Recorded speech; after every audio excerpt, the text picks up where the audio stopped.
What's going on, guys? Dr. Andrew Fix back for another episode here on the Code. Really appreciate you tuning in, listening to this rebroadcast of one of our very first episodes on the show. If you were an early listener to the Code, first off, thank you for sticking with us for more than 4 years at this point. But if you remember when this show first came out, there were several episodes to listen to right on day one, and this was one of them. This episode was originally recorded back in 2022, where I summarized the book that Matthew Walker wrote, Why We Sleep, and highlighted some of the top things that you can do to improve your sleep quality and your sleep hygiene. Thus, the title of this, The Code to Sleep Hygiene. Reason we are putting this out again today or this month is because May is officially Better Sleep Month. If there was ever a time that you were going to try to focus on your sleep quality, getting more sleep, getting better quality sleep, this would be the time. My wife Erin and I are in a challenging season with young kids. Our daughter has been not the greatest sleeper for the first 7 months of her life, and we are starting to turn a corner. And it just reminded me how important and crucial quality sleep is. When you don't have it, you notice it, and it tanks all of the functions of your body. Physical health, mental health, emotional health, all of these things are significantly impacted by the amount and the quality of sleep that we get. So the goal of this, encourage, educate, and motivate you and other people to adopt healthier, more consistent sleep routines, more consistent sleep habits, so that you get more of it and you benefit because of it. I hope you enjoy this rebroadcast of episode number 4 on the Code to Sleep Hygiene. We'll see you later. Again, Dr. Andrew Fix here, physical therapist at Physio Room, and your host for today's show. So what we're going to talk about on this episode, the Code to Sleep Hygiene, is ways that you can optimize the quality and the amount of sleep that you get. I think it's a shock to nobody that sleep is probably the most important thing in our life. If we don't get enough of it, pretty much every major function of our body is going to suffer. And when we do get enough, I think all of us can feel the difference in how we perform and how effective we are throughout the day, whether that's mental clarity or physically being able to perform in the gym or something like that. Before we dive right in and start talking about tips and ways that you can optimize your sleep, I just want to remind everybody, no matter where you are or how you may be listening to this show, we really appreciate you taking the time to tune in, whether you're on your drive, whether you're at your home or something else on a walk. We really appreciate you taking the time to listen to this and hope that you're able to pull some value from it. Okay, you guys. So what we're going to talk about on this show, if you want more information, I'm going to refer you to one of the best books that I've ever read. I read this book in 2020. It's called Why We Sleep. The author's name, Professor Matthew Walker, PhD. He is a English scientist, professor of neuroscience at the University of California, Berkeley. And he has done extensive research and study focused on the impact of sleep and what impact that has on human health. Okay, so in no way am I going to be able to, read you the whole book on this show. But if you want more information or you want to dive into more applicable tips on these things that we go through, I would absolutely recommend that book to any and everyone, whether you listen to it on audio, whether you read it, whatever. Phenomenal book. Okay, so let's just jump right in. Okay, so in his book, Matthew Walker's book, Why We Sleep, he lays out a case for why if we don't get enough sleep, you're basically tanking your entire life, and ways that you can go about optimizing your sleep quality, your sleep hygiene, setting sleep routines and everything. And at least in my recollection of reading the book, it sort of scared me straight in a way. He goes through a lot of data and a lot of studies that talk about all of the major health complications and issues that poor sleep or lack of sleep are linked to. I mean, and I'm going to list off some of these things like cancer, all different varieties, weight gain, diabetes, cardiovascular disease, fertility complications, struggling to get pregnant, repeated illnesses, having just a weakened immune system, damage to your DNA, and just quite frankly, the list goes on and on. One of the ones that sort of scared me the most is the links to dementia and Alzheimer's. That's something that, runs in my family. So I want to do everything that I can to try and prevent that from being something that I have to, or my immediate family has to deal with in the future. Well, one of the easiest ways is to get enough sleep. So how much is enough, right? Well, the general recommendation for everybody, no matter how old you are, and of course, this is going to vary just a little bit based on age, but on average, we need to get 8 hours of sleep a night. So you might say, Andrew, I go to bed at 10, I wake up at 6. Pretty much every day, I get 8 hours of sleep. Unfortunately, Matthew Walker goes through all of the different phases and cycles that we have in our sleep, REM sleep, non-REM sleep, and just that process, falling asleep, waking. Unfortunately, the amount of time that you spend in bed that you think you are asleep does not equal or correlate to the amount of time that you actually sleep. And that was something that I never really thought about too much. I just thought about, if I wake up in the middle of the night due to a dream, or maybe I wake up to use the restroom, of course, that time comes out of my total sleep time. But there are other periods throughout the night too that we may not even know we're not getting sleep, but we're actually awake, and you may not even be aware of that.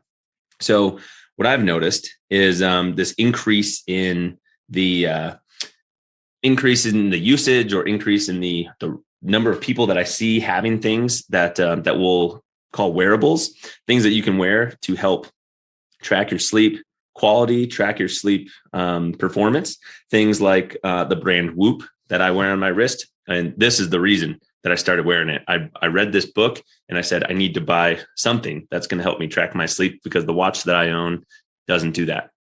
The Oura Ring is another one that I see a lot of people wear. Those two are both very popular. And I think a lot of people will maybe use their Apple Watch or something else. I know there's apps on your phone that you can use for this, but I would recommend using something, because I totally subscribe to the idea that what gets measured gets managed, or what gets measured gets improved, however you want to say that. And I don't think I ever took a hard enough look at my sleep quality and my recovery until I started actually tracking it with some form. Okay, so we need 8 hours of sleep. You don't get the amount of sleep that equals the amount of time that you spend in bed. It's always going to be less. On any given night, I tend to find, if I'm in bed for 8.5 hours, well, I probably only slept for 7 hours and 15 minutes or something like that. Last night, I went to bed a little bit later than I normally do, but still woke up at about the same time.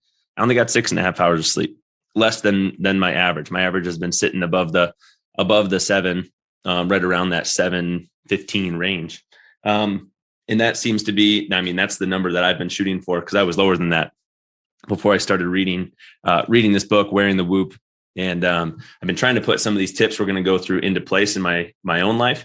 And it's challenging. My recommendation to you as we go through these tips is not to try to accomplish all of these things at once, but just like building any sort of habit, start to build a habit of one of these. If you're not already doing it, when you have that firmly established, move on to another one. But oftentimes you try to bite off more than you can chew. It becomes harder to accomplish. So I would just recommend, the domino effect, knock one down, move on to the next, move on to the next, move on to the next. This episode is brought to you by First Form. If you're looking to feel better, recover faster, and perform at a higher level in your daily life, the supplements you choose make a huge difference. That's why I partner with First Form. They make high quality, great tasting products, from protein and greens to recovery formulas, foundational health staples like fish oil and multivitamins. These are products I use myself and confidently recommend to clients every day. To check them out and support the show, head to firstform.com/Dr. Andrew Fix. That's firstform.com/Dr. Andrew Fix. Fuel your body, fuel your performance. Choose First Form. Let's do a little summary of Matthew's book, Dr. Walker's book, and give you some tips and ways that you can optimize, create a strategy around your sleep and optimize your sleep hygiene and performance. Okay, one of the biggest things that you can do, there's going to be 11 or 12 of these tips, but one of the biggest things that you can do is set a sleep schedule for yourself. Try to have a similar going to bed and waking up time on all days of the week, not just weekdays, I know a lot of us, we know that we can't make up for lost sleep time, but that doesn't mean we still don't try, right? We try to sleep in a little bit more on the weekend or something like that. One of the things that can help your body set up its routine is having a consistent time. And that's probably the number one priority that came out of his book, is have a regular sleep schedule and stick to that on all days of the week. And, adjust your lifestyle accordingly to be able to stick to that schedule. It helps you make sure you get tired at the right time. Your body's clock just gets normalized. Okay. Now, I'm not sure if you're a morning exerciser, an afternoon, evening.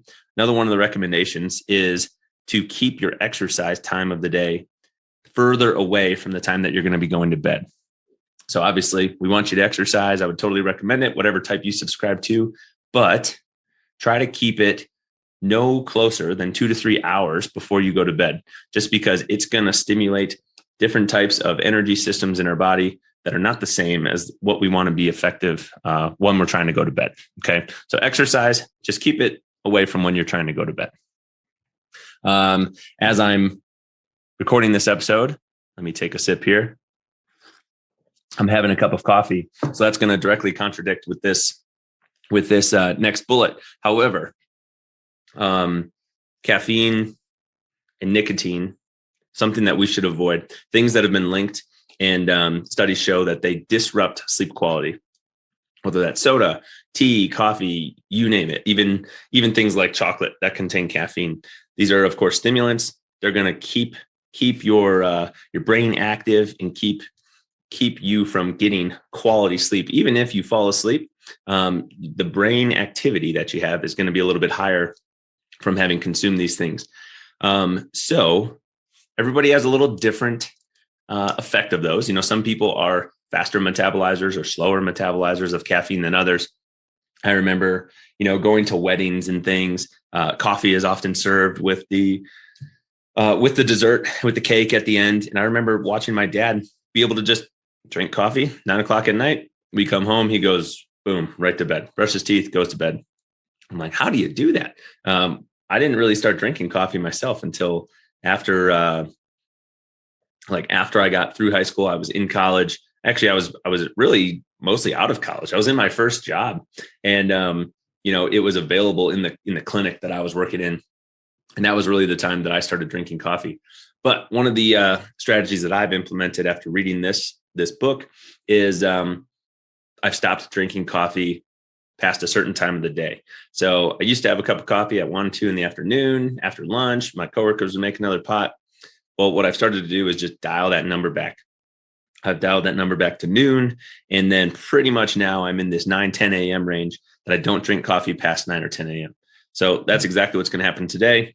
I'm drinking a cup of coffee, and by 9:00 we'll be done, because I've noticed with this Whoop that I'm wearing, I do have a change in my sleep quality when I cut that caffeine out earlier.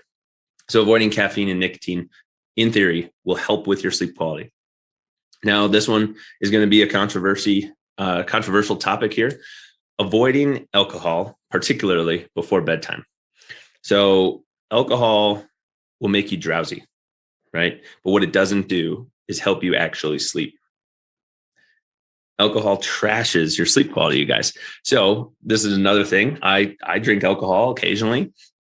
This is another thing that I've started to do and tried to be more diligent of since reading this book and focusing more on my sleep quality, is if I am going to drink, drink earlier in the day, have a drink with lunch or something like that, as opposed to right before bedtime or following dinner.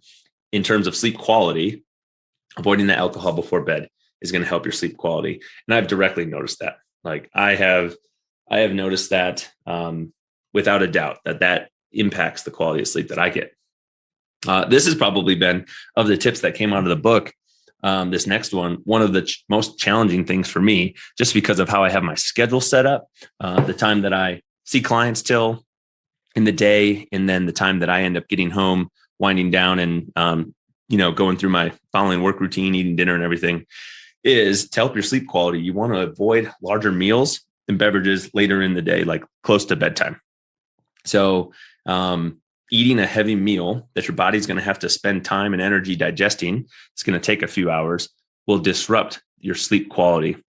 And then on the fluid side, right? Well, of course, the more you drink later at night, the more you're going to have to wake up and possibly use the restroom. And that's going to disrupt your sleep quality as well. So what I'm not advocating for is, not being hydrated throughout the day, but you may want to front end load that hydration rather than rear end load it, so that you're able to get to bed, fall asleep, and not have to wake up multiple times throughout the night to use the restroom, and don't have your body having to digest that large meal right when you're trying to go to bed. Okay. So that's been a challenge for me. I'm starting to make some changes in my daily schedule in order to try and accomplish that one, so that I can see my sleep score on my app go up a little bit.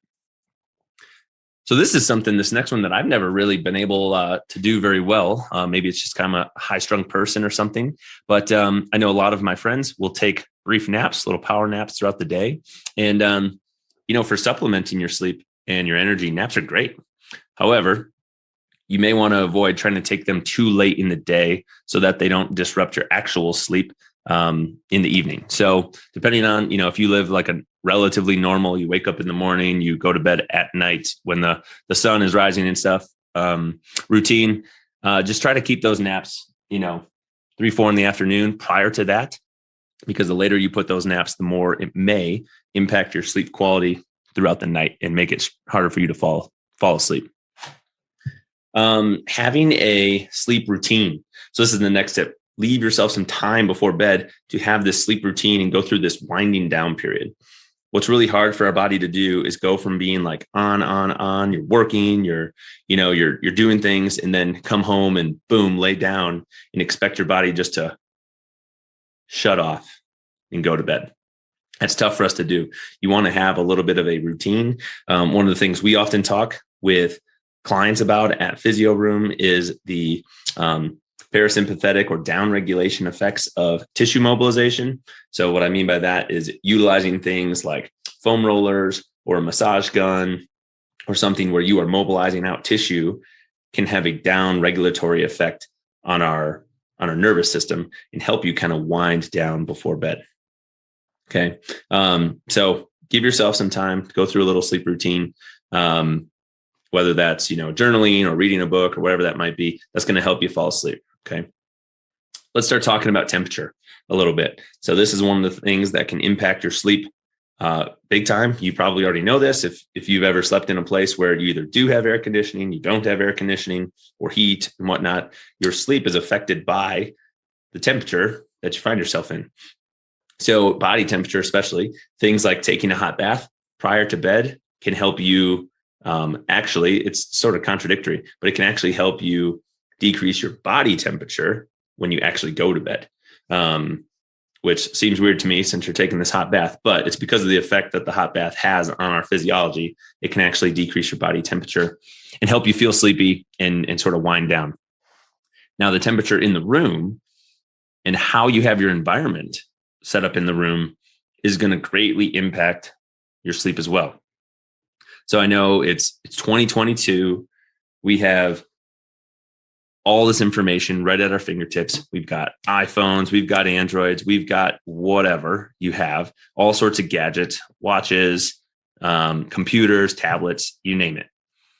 Unfortunately, these things disrupt our sleep quality, right? So if you can have your bedroom or wherever you're sleeping be gadget free, like we don't have a television in our bedroom. We used to watch that television and watch an episode of something or watch a sporting event and then turn it off and try to go to sleep.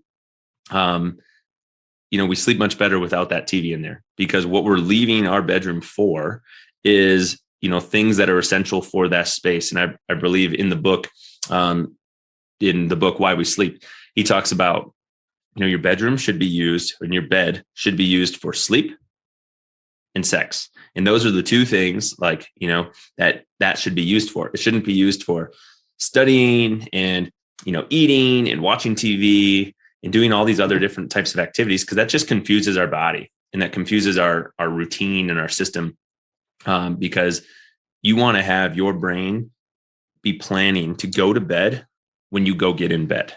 Right? Like you want your body's cycle to be just so in tune with, oh, well, this is where I come when I want to go to sleep. So, oh, now I start yawning, let me get tired. As for the gadgets, I know a lot of us utilize our phones for, our alarm and things, waking up. I actually charge my phone in the bathroom next to our bedroom, not on the nightstand right next to my bed.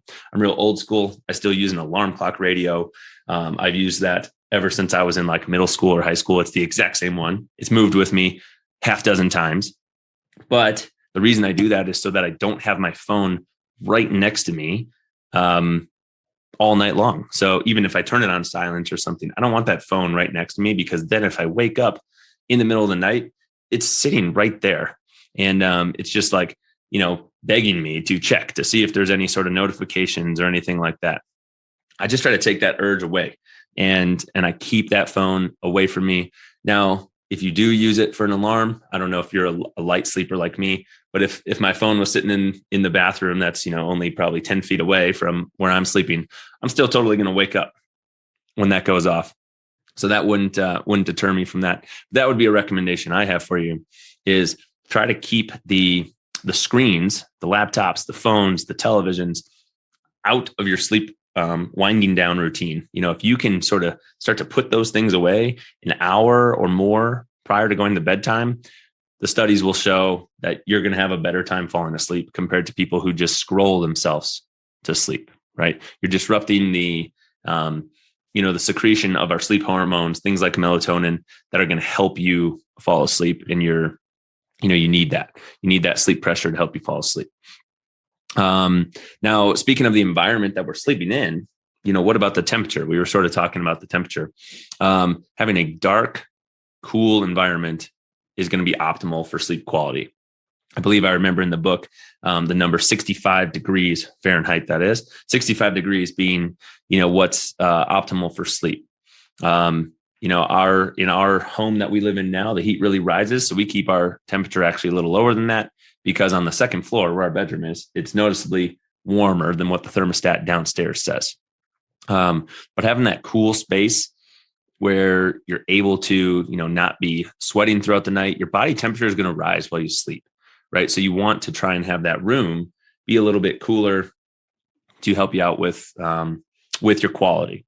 So 65 degrees, and then the darkness, right? If you have room darkening shades or something like that, that is great. If you don't, I would highly recommend investing in a basic one that fits comfortably sleeping mask. I started bringing this on travel trips, so that if I'm, sleeping in a hotel or I'm sleeping in someone else's home that I don't normally sleep in, I don't know what the curtain situation is going to be in that room. I don't know what the light pollution is going to be like in that room. Well, rather than just saying, oh, well, we'll just see when I get there, I try to just set myself up for being prepared. I bring that sleeping mask. I don't never normally wear it at home because we have those room darkening curtains. However, on the road, I bring that with. And if the room's dark, I don't use it. But if the room has light coming in, that I tend to sleep so much better when it's dark. I just throw that mask on, and I fall asleep so much easier. So, of course, that's artificial light. What about how sunlight can affect it? Well, if you're somebody who sleeps at, I don't want to say not normal, but the non-typical, like what the majority of the population time of day that they sleep at. If you're someone that sleeps at different times, maybe you work a different shift, then I would absolutely recommend having what we just said, room darkening shades, sleep mask, something like that. That's going to help you get that dark environment. But this is also a challenge when you have these schedules and these routines that are outside of the typical sun time throughout the day, when the sun and the moon are in the air. Your circadian rhythm is going to be a little bit thrown off. And one of the things that just like baffles my mind more than anything is we have all this data, all this information that's available. People like Matthew Walker write this book that just provides us with all of this information. However, some of the people that we look to be like pillars of health, or people that are probably doing things the right way. I remember when I was a kid, I was like, oh, I want to be a police officer. I want to be a fireman. I want to be a doctor, right? Well, that one panned out, but different type than what I was thinking of in this context. I don't know too many physical therapists that work overnight, but there are a lot of nurses, physicians, firefighters, police officers that we will lump into this category of shift workers, right? People that work around the clock. Maybe you're a hospitalist and you work 12 hours or 24 hours on, and then you have 24 hours off. Maybe you do that for like a 7-day period. Maybe you work 12 hours a day for 7 days. Then maybe you have a week off. Or maybe you're a nurse and you're working nights. All of the things that we were talking about at the very beginning of this, the cancer, the dementia, the weight gain, like all of these things that are negatively impacted by lack of sleep show up in these populations, unfortunately.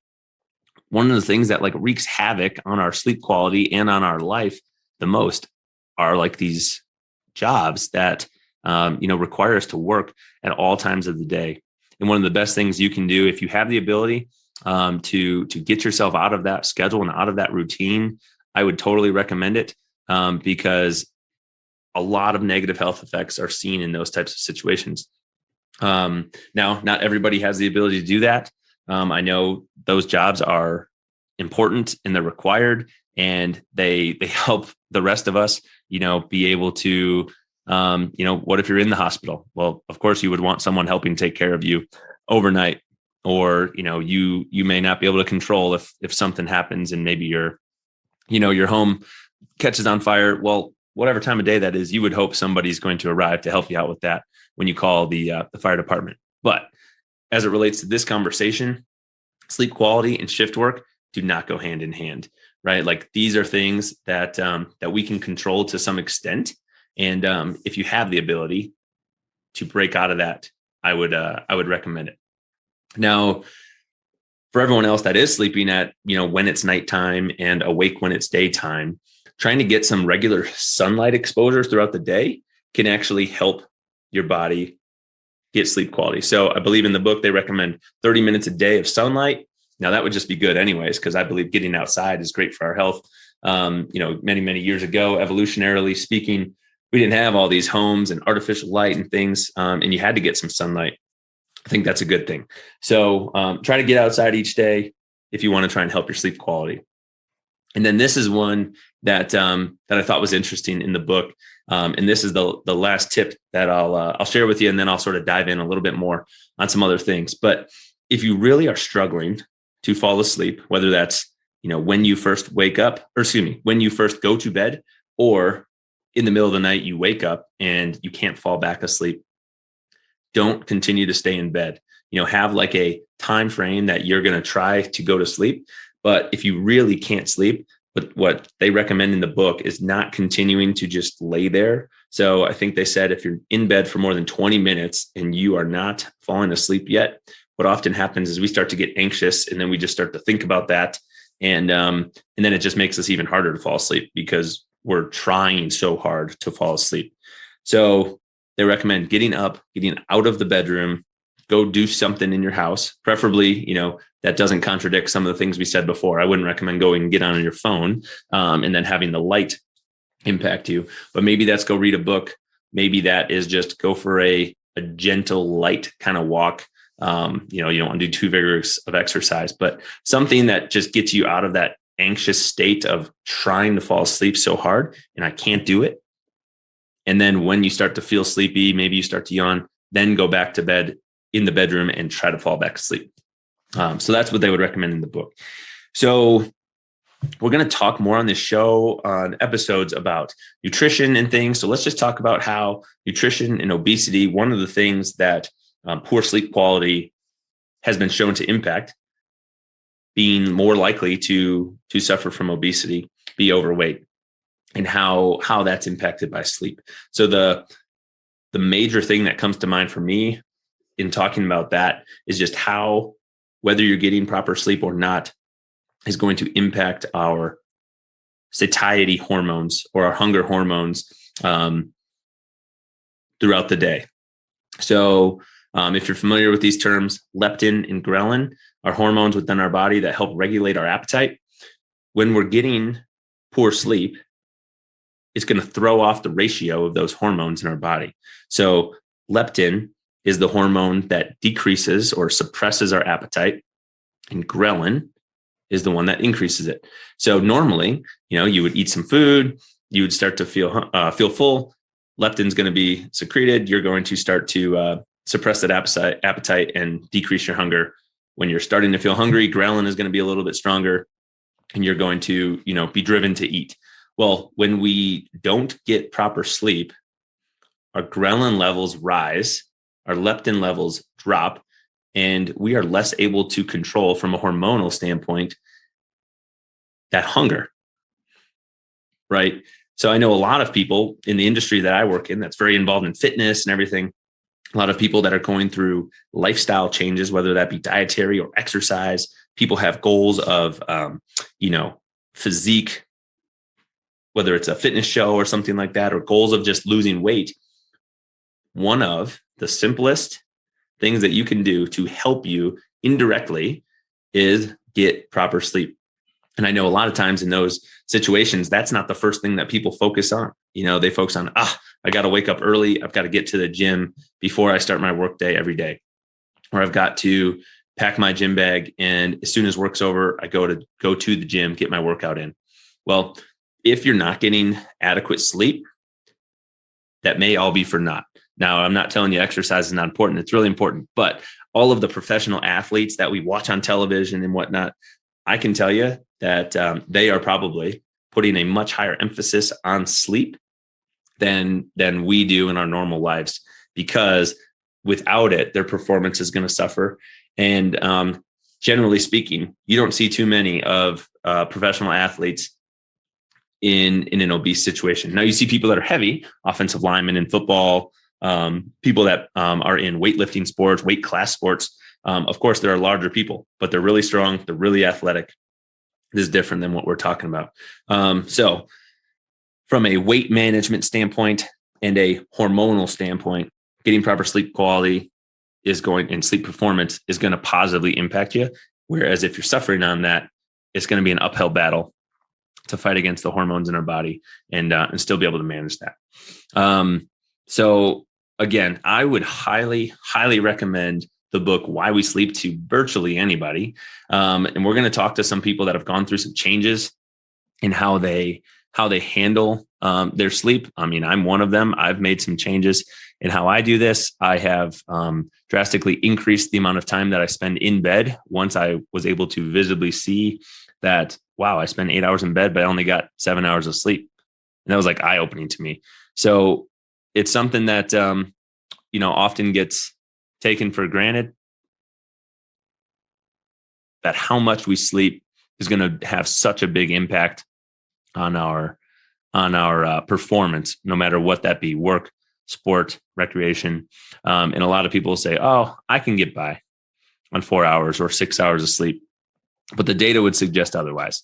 You may be getting by, but you're not performing optimally. And that's what this show is about, right? Setting you up for success and helping people create strategies to perform optimally.